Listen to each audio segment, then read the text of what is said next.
என்னோட சேனலை பார்க்குற என்னோட பெரியவங்களா இருக்கட்டும், என்னோட சின்னவங்களா இருக்கட்டும், ஃபஸ்ட்டு என்னோட வணக்கம்.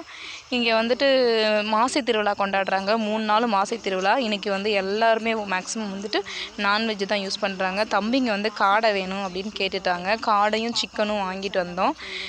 காடை வந்து சமைக்கிறதுக்கு வந்து நல்லது தான், ஹெல்தி தான்.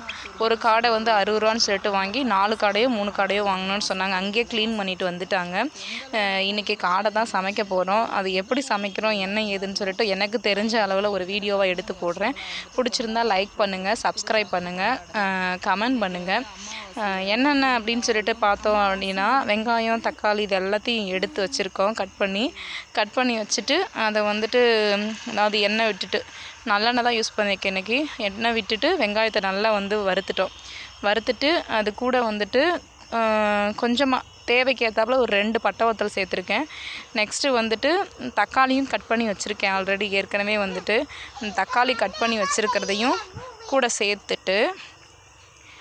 சேர்த்து முடிச்சுட்டு அதுக்கப்புறம் வந்துட்டு அந்த தக்காளியும் நல்லா வந்துட்டு வறுக்கிறோம். இங்கே வந்து என்ன மாசி திருவிழாக்கு என்ன ஸ்பெஷல்னு பார்த்தீங்கன்னா, பாப்பாவட்டி ஒச்சாண்டம்மன் கோயில், அடுத்து வந்து கருமாத்தூர் மூணுசாமி கோயில், இதெல்லாம் நல்ல ஸ்பெஷலு. எங்கள் கோயிலில் என்ன ஸ்பெஷல்னு கேட்டிங்கன்னா, இந்த மாசி திருவிழாவில் தான் இது பண்ணுவாங்க. அடுத்து வந்து காடையை கழுவி வச்சதை வந்துட்டு உள்ளே இறக்கி விட்டாச்சு. இறக்கி விட்டுட்டு சிக்கன் பொடி வந்துட்டு தேவையான அளவுக்கு சிக்கன் பொடி தான் வாங்கியிருக்கேன். அந்த சிக்மார்க் பொடி அதை வந்துட்டு லைட்டாக பிடிக்கணுக்காக இது பண்ணியிருக்கேன்.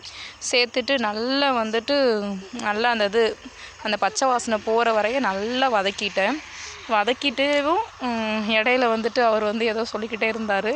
அதுக்கப்புறம் நல்லா பச்சை வாசனை போகிற அளவுக்கு வதக்கி முடிச்சுட்டு அந்த சிக்கன் பொடியும் நல்லா சேர்த்து முடிச்சுட்டு தேவை அப்படின்னா 1 டம்ளர் தண்ணி அல்லது ஒரு 1.5 டம்ளர் தண்ணி சேர்த்துட்டு இந்த மாதிரி கலர் வந்த பின்னாடி, அதாவது சிக்கன் பொடி சேர்த்தோன்னே இந்த மாதிரி வந்துடும். நல்லா ட்ரையாக ஆகிற அளவுக்கு வந்து தண்ணி வந்து வத்துற அளவுக்கு நல்ல சுருளை வதக்கிட்டேன். வதக்கிட்டு இருக்கும்போதே தம்பி வந்து யம்மியாக இருக்குது, எனக்கு இன்னும் கொஞ்சம் வேணும் அப்படின்னு கேட்க ஆரம்பிச்சிட்டாங்க. அந்த எண்ணெய் பிரிகிற அளவுக்கு வதக்கிட்டோம். பார்த்துக்கோங்க. இந்த மாதிரி நல்லா வதக்கிட்டு அதுக்கப்புறம் இறக்க ஆரம்பித்த உடனேவும் டேஸ்ட்டாக இருக்குது அப்படின்னு சொல்லிட்டு தம்பிங்க போட்டு சாப்பிட ஆரம்பித்தாங்க. ஓகே, வீடியோ பிடிச்சிருந்தா லைக் பண்ணுங்கள், கமெண்ட் பண்ணுங்கள், சப்ஸ்கிரைப் பண்ணிடுங்க. ஓகே.